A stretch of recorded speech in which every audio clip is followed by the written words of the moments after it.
BH, BH. Nabalita, no? Ano? Yung Marami. Ang dami, no? Ang dami, no? Ang dami. Bibigay ko nga ito kay Larcy Mais eh. Itong pang-laurel ko eh. Oo, nakahilera nga sila. Kita mo yun? Nagpa-parlor lang ako. Bakit? Sa mga ganap. Kasi kahapon, nagkaroon pala ng prayer rally sa Liwasang Bonifacio. Oo nga. Sa Maynila yan. Malapit lang ako dun eh. Sayang, sana nakadaan ako, no? Kasi pumunta si Tatay Diggs. Sana man lang nakita ko si Tatay Diggs. Pero pa-picture ka sana. Kaya nga eh. Itong muna mga bata. Hello, syempre today sa Berber. Happy day sa lahat ng mga bagong pasok sa channel. Please don't forget to click the subscribe button, tiny bell para lagi ka updated sa lahat ng mga ine-epalan sila sausawan natin. With Jogaper! Jogaper! Yun na nga. Nagkaroon nga ng prayer rally na pangmalakasan. Kasi para nga daw yan kay Pastor Kips and sa SMNI, no? Ang dami rin mga nagsalita. Pero grabe, talagang lumipad pa si Tatay Diggs para magbigay ng speech. Gusto mo ba magkaroon ng ganong kaibigan? Grabe, alam mo talagang yung support? Pangarapin mo talaga yung suporta. Isang kaibigan. Bihira na lang makahanap ng ganyang klase kaibigan. Mga kabatang helmet, yung talagang ibibigay sa iyo suporta. Ang galing mangyari. Gusto niyo ba silang maging kaibigan? Pero ito muna, mega love shoutout talaga sa tubig. Ba't wala pang tubig? Hindi ko alam. Sabi yung pangako. 12, wala pa! Pangako! Ito muna mga bata helmet. Panoorin nyo yung full speech po ni Tatay Diggs sa prayer rally sa Liwasang Bonifacio na naganap nga kahapon, March 12 yan. Sayang talaga, dapat nakadaan ako doon kahapon eh.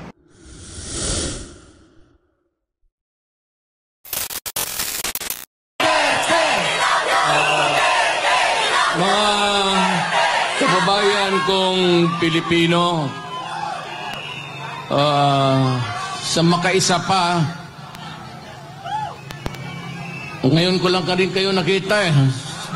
Kasi nung umalis ako ng Malacanang, ngayon lang. So, pagpatawarin po ninyo ako, maghingi ako ng tawad. It comes late, but maraming salamat sa inyo. At ginawa ako ninyong presidente.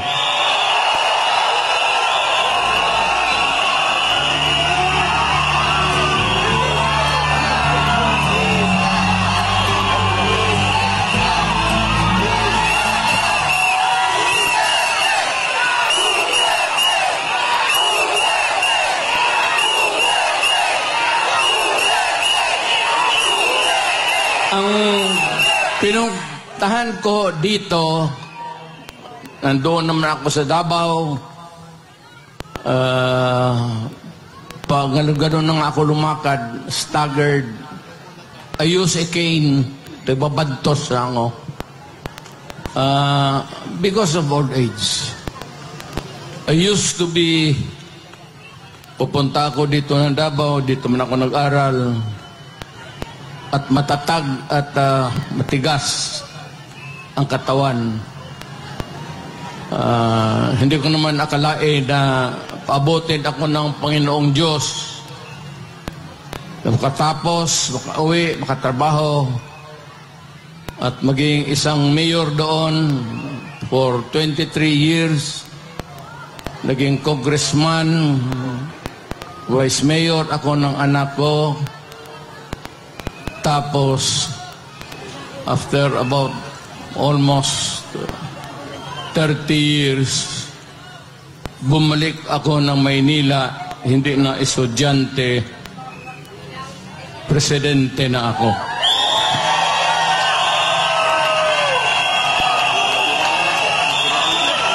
Itong ibigay ko sa inyo, maliit ito na bagay. Pwede ninyong itapon ito pagkatapos. Tapon mo lang sa isip mo. Pero pagdating ng panahon, nakikiusap ako sa inyo, nakaluhod, na huwag ninyong kalimutan, ito ay legal. It could spell the difference of what we have now, what we can pass to you, our children. At anong maibigay mo sa iyong mga apo at mga anak ng mga apo nila. Alam mo, may mga tao talagang ayaw ko sanang lumipas na. But every time sa ating history ni kung may presidente man who started first of all, na una, gusto niyang kulikutin, pakialaman, kalkalin niya ang Constitution. Unfortunately, Ferdinand Marcos Sr. Kaya nakataroon tayo ng from 4 years to another 4 years to martial law hanggang naging 20 years. He could have done it in 10 years. But because they wanted themselves in power, may mga tao dito kayo, binanganak kayo si Marcos, namatayin lang kayo dyan sa nilibing kayo, si Marcos pa rin ang presidente ninyo. Yan lang na nga. You know, kayo sa likod, yung mga lumad, hindi man tayo makakaintindihan dyan. Kayo mga Ilocano, kaming mga Bisaya,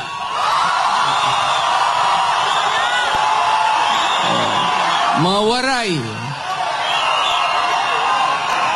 mga Moro, nung unang panahon, nakakaintindihan ba tayo? Nung una, inalipin tayo ng mga Espanyol. Wala tayong pulbura. Ang sekreto niyan, pulbura pati kanyon. So, nung unang putok-putok, at mabuti na lang itong si Magellan, sumimple, pumunta sa likod ni Magellan, at pinutol yung itlog niya ni Magellan.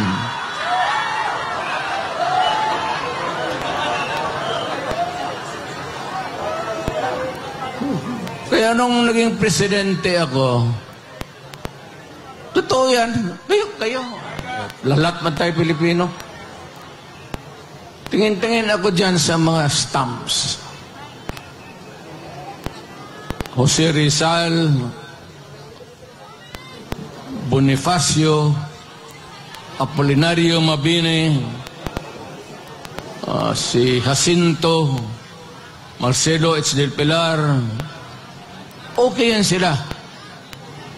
Naririnig na natin noon sa mga lulo ko na ito mga mahusay ng tao. Pero nung napapalaki ako ng palaki, bakit puro Tagalog ito, mga Ilocano? Sabi ko, wala ba tayong Bisaya na hero?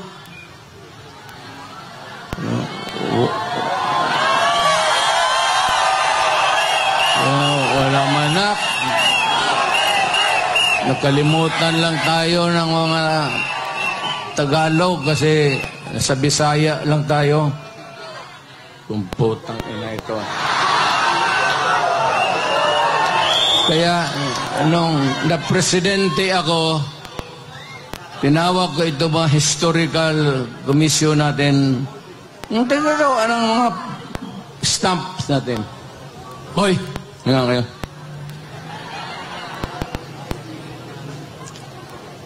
Kami bang mga Bisaya? Sino ang hero namin?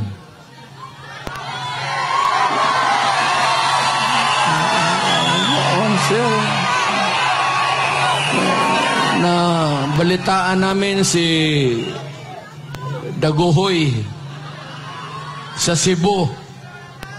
Ang problema kay Daguhoy of later years, nung bago na, ito mga pulis na gago, lahat ng mga polis, ang tawag nila sa mga ganon, daguhoy.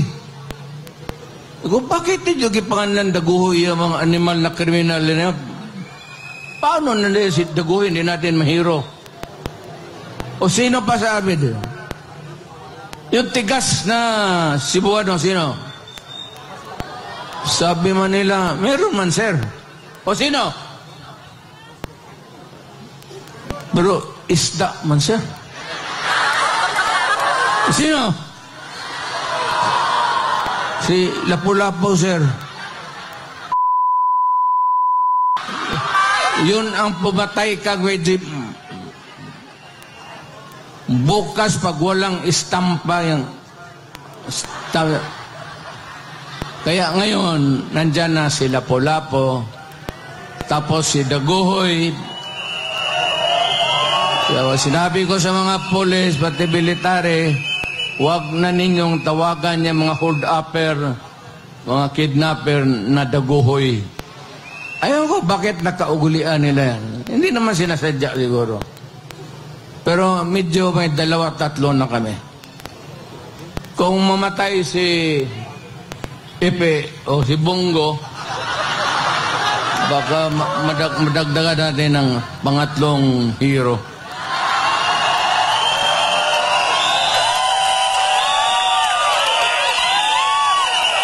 Ito lang, hindi ko na lang habain, ha.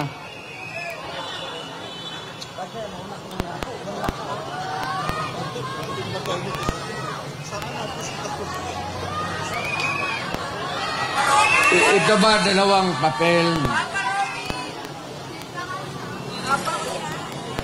Ito yung konstitusyon ngayon. Bantay kayo dito. Bantay kayo dito. It would have a long and lasting, miserable life for you all. Ito yung konstitusyon natin. Ang una talang gumalaw nito, iba-iba niya, si Marcos. Maniwalat ka hindi. After a few decades, ang pangalawang taong gustong kumalkal ng konstitusyon natin, putang ina, Marcos rin.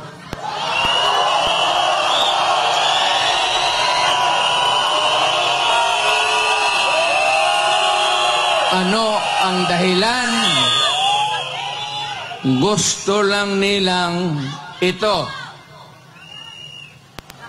Sabi man itong mga putang ina, naging congressman rin ako. Sabi nila, ito lang mga provision, edukasyon, papasukin natin yung mga lahat, Princeton, kung ano yung, maganda. Okay naman tayo. Yung UP natin, hindi naman matatalo. Education, advertisement. Para sa akin, hindi na kailangan.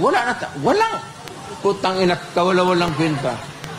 Yan ang excuse ni Marcos noon. Pati ang excuse ni Marcos noon. Marcos. Pareho-pareho yung linya. Except dito, sa isang linya lang, nandyan. Yan lang ang target nila. Ito, excuse yang ito para mabuksan lang ang konstitusyon. Hindi mo sabihin na ito lang ang galawin namin. Pag nagalaw yung konstitusyon, putang ina, walang makakapara. Lahat na, everything goes. Ang gusto nilang pakialaman, ito,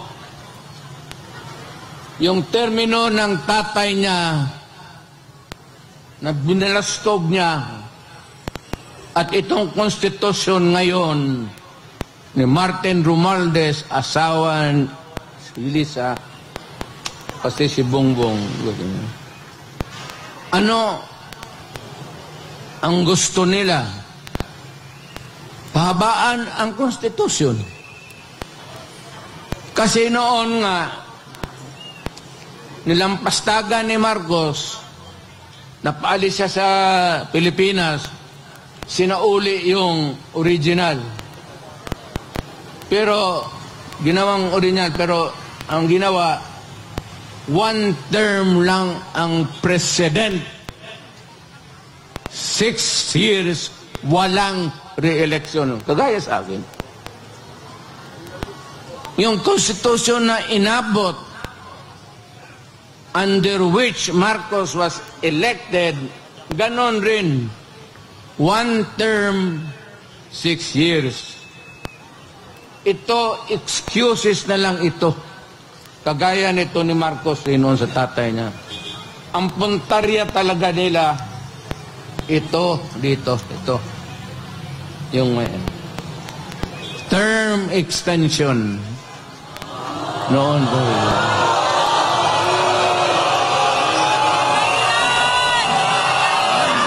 Because yung Constitution kung saan na siya nahialal, one term, 6 years. Ngayon, gusto nilang Chacha, People's Initiative. Ang balita ko, may pangatlo na yan, Constituent Assembly by Congress. Mukhang inumpasahan na nila kahapon. Mas madali yun at walang objection. So, kung may galawin man ang konstitusyon, isa lang. Pahabain lang talaga ni Marcos kung anong ginawa ng tatay niya, gagawin niya. Ako, na-elected ako under this constitution. It says that I served 6 years. Then after that, I go out. Umalis ako. Usang doon. Pero itong mga tao talaga, Marcos doon, unang panahon, Marcos dito, basta panahon ng Marcos, putang inap, napakialaman talaga yung konstitusyon. Pinapahaba yung trabaho. Huwag kayong pumayag na ganon. Kababuyan yan. Sabi ko sa iyo, hindi tayo magkakilala lahat. Kung unang panahong nagkita tayo dito sa Maynila, magpatayad tayo. Ilocano ka, Batanggenyo ako, Bisaya ako, Waray, Buro.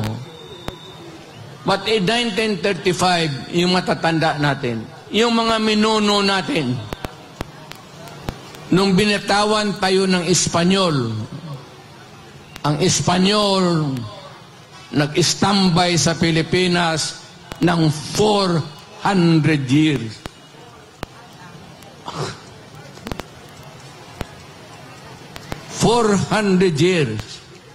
Pumasok ang Amerikano because there was an American-Spanish War, natalo ang Espanyol, nawala sa kanila ang Mexico, yung mga Marianas Island, pati Philippines, isinurrender nila sa Amerikano. So, ang umupo uli dito ang Amerikano. So, ilang taon tayo nagdusa, nagpakahirap sa mga banyaga. Ngayon, may isang presidenteng dumaan na matagal na dinispatsa naman sana namin. Pati ito ngayong anak, may tuyo sa ulo talaga ang mga puto.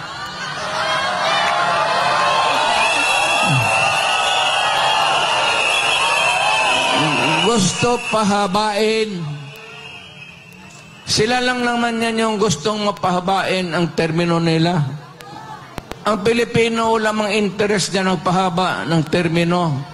Ang Pilipino, ang gusto magpahaba ng utid para papakaligaya kung sino ang gustong paligayahin. Utang ina.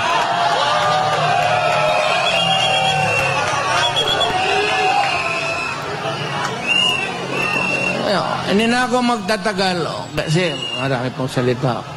Tsaka ilang araw na kayo. Mag-uwi na kayo.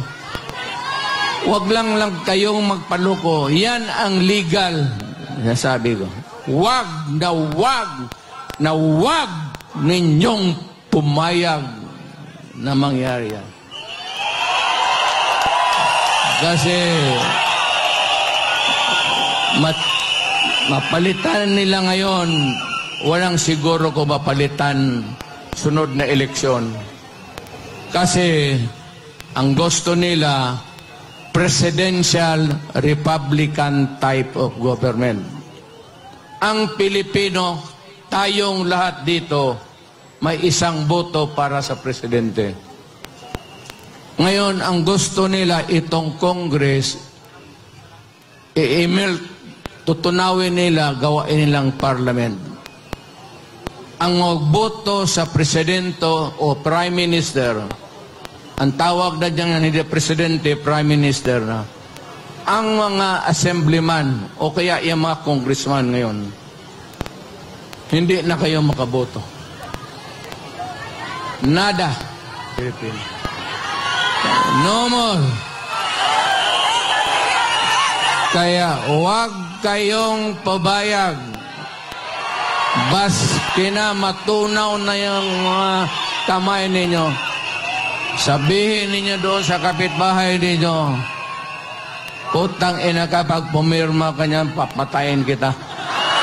Patayin na lang, magpatayan na lang tayo dito lahat. Huwag kayong pumayag sa kabalostugan na yan. Masisira ang Pilipino.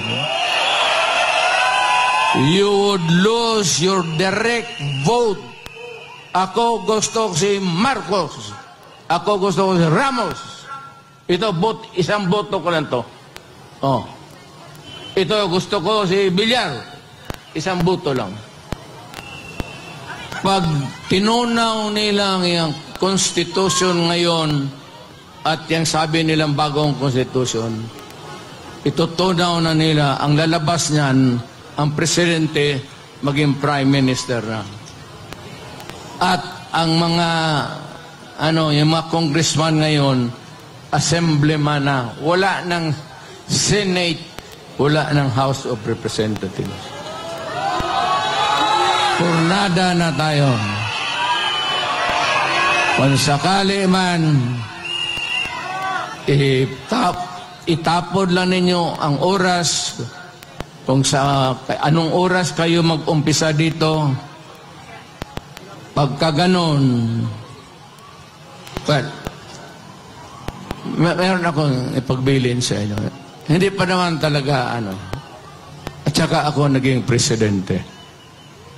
Awang-awa ako sa military. Mababait yan sila. Awang-awa ako sa mga polis. Yung mga polis, maraming gago dyan. Yung iba, pwede nyo yung patayin. Pero sila sa trabaho nila, medyo talagang matino yan sila. I would like to caution you that hindi pa tayo umabot ng critical math na mapunta sa Malacanang. Iwasan nyo muna. Pag-usap ko lang sa inyo. Let us make this rally peaceful in the meantime.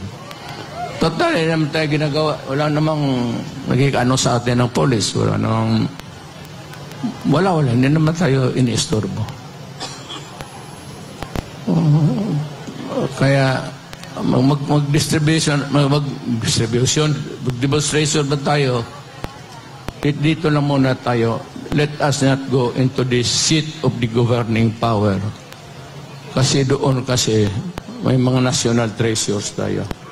Kagaya nung una nangyari kay Marcos, napasok ang Malacanang, marami ang nasira. Hindi man kanila yon sa Malacanang. Atin Diyod sa Pilipino. Ano ba sa Tagalog? Bahandi. Ano bang bahandi? Yung lahat ng sa Malacanang, Pwersa lang ang jockey nila, pati panty. Iyang lahat dyan, mga paintings, lahat makita mo. Kayamanan ng Pilipino yan. So, huwag mo na doon at kung magpunta to doon, huwag natin sirain. Ang huwag niyo kalabanin ang pulis pati military. Kung pagdating ako ng paagitna, kasi ayaw ko, naging presidente kasi ako, naintindihan ko trabaho nila. Mahal ko ang militar. Mahal ko ang mga pulis.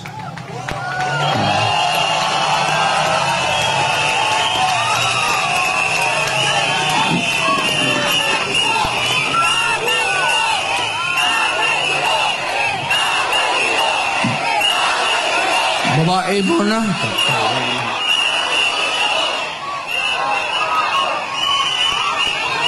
May nakikita kasi ako nung polis ako nung presidente pa ako na na-assign sa akin. Nawala man nung ano ko dito. Pero the one thing that I can contribute really is let us avoid bloody incident. Hindi pa. Dadating yan. Hindi talaga.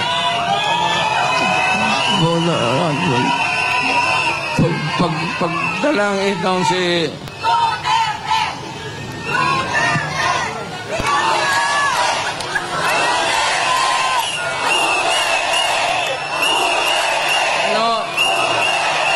Alam mo,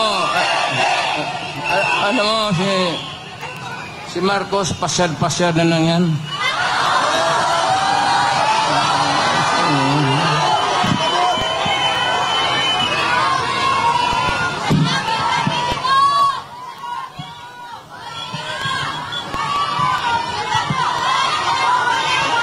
Wala nang Marcos, ano?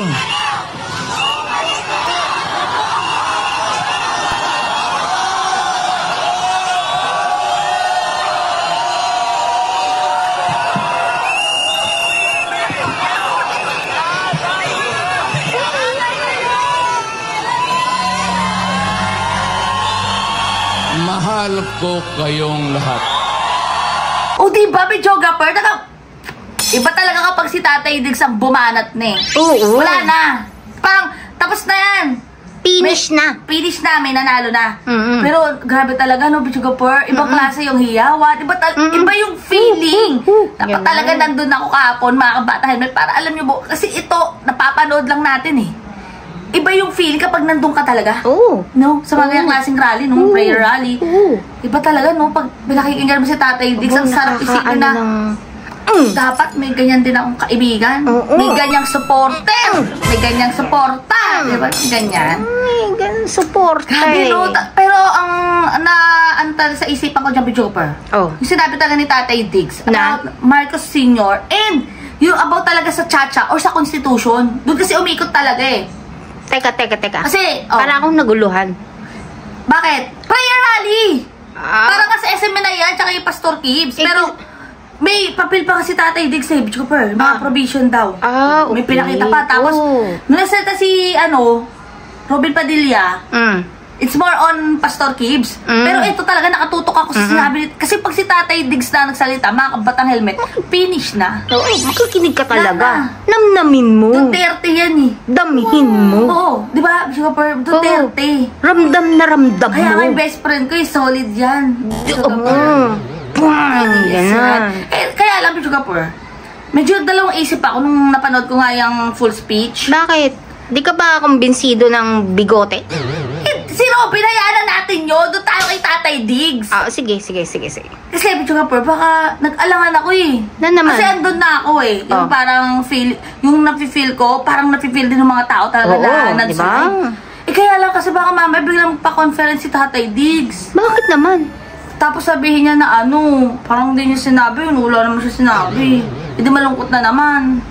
Siyempre, invested ka na ng, parang nandun ka na sa makibaka. Huwag matakot eh. Oh. Tapos baka mamaya bigla press con. Bilang Duterte. Ano talaga, no? Duterte. Follow the leader. Kaya, follow the leader, follow the leader. Kaya lang syempre, Bichoga Pel. Oh. Para sa ating mga ordinaryong mamayana. Alam mo Hindi. yun, kuha na yung kalooban natin eh. Ando na tayo sa Makibaka. Pero, baka mamaya, biglang may press ko na naman. Hindi, okay lang yun. Follow the leader. Ganun lang yun. Tapos, aabang na lang ulit tayo ng bagong prayer rallies. Magsasalita ulit si Tatay Follow D. the leader. Ganun lang yun ang tiyempo. Ayan, Ulitin mo nga yung tiyempo. Follow the leader. Follow the leader. Makibaka! Wag mat. Teka lang, Ganun lang yan. I-comment down below nyo muna dyan mga kabatang helmet kung ano masasabi nyo about dyan sa full speech nga ni Tatay Diggs para sa SMNI prayer rally and kay Pastor Gibbs. Grabe no, yung mga prayer rally ngayon talaga, Bichoga Pel, para talaga siyang kampanya na. Hindi. Diba? Hindi yung kampanya. Ano ba? Ano pa naman kasi mga iniisip mo? Hindi ka ba marunong mag-isip? Ramdamin mo kasi. Ramdam ko nga eh. Ramdam mo yung... nga sila. Diba? Ganun na ngayon ang pagdadasal. Ganun na ngayon ang sa bagay, prayer. diba sabi ko nga kahapon, dapat malakas ang pag-pray. Oo. Para marinig tayo. Para makarating dun. Oo, ano? Saan makakarating? Ha? Sa taas. Saan? Eiffel Tower. Pero ayun mga patay na, stay happy, stay healthy, stay safe tayo as always. Alam ko, marami mag-react sa video na ito. Malamang ramdam ko yan. So, mawiwindang po ba kayo? Pero Magiging grabe, no? questionable po ba? Di lang. Tatay Diggs! Tatay Diggs!